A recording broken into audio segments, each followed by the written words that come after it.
Us imagineu que l'Ajuntament de Barcelona tingués un comissionat d'afers internacionals que es dediqués, entre altres coses, a reconnectar els catalans científics que hi ha pel món amb la ciutat i amb el país?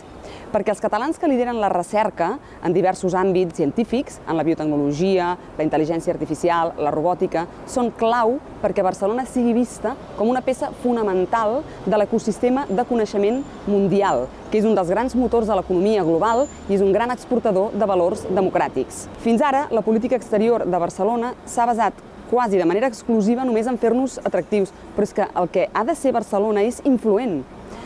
Ens trobem en una època de canvi, en una cruïlla, entre l'autoritarisme creixent dels estats i la pulsió democratitzadora de les ciutats. I en aquesta cruïlla, Barcelona té un gran repte, però també té una gran oportunitat. L'oportunitat de jugar bé les nostres cartes al món. L'oportunitat d'aprofitar tot el talent que tenim a fora. Cap dels governs municipals que ha tingut la ciutat fins ara no ha aprofitat tot aquest potencial.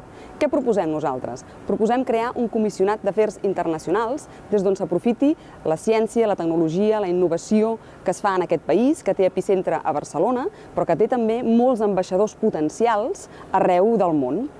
Proposem parlar de tu a tu amb les principals ciutats, les ciutats que són clau en l'economia del coneixement, per afrontar plegats els grans reptes que ens afecten a tots. Des d'aquest comissionat també enfortirem la xarxa de catalans presents en centres de recerca internacionals, però també en organismes i institucions multilaterals, per fer diplomàcia científica i tecnològica, per donar un sentit geopolític als nostres actius, que són molts, per ser influents. Des de Barcelona és capital.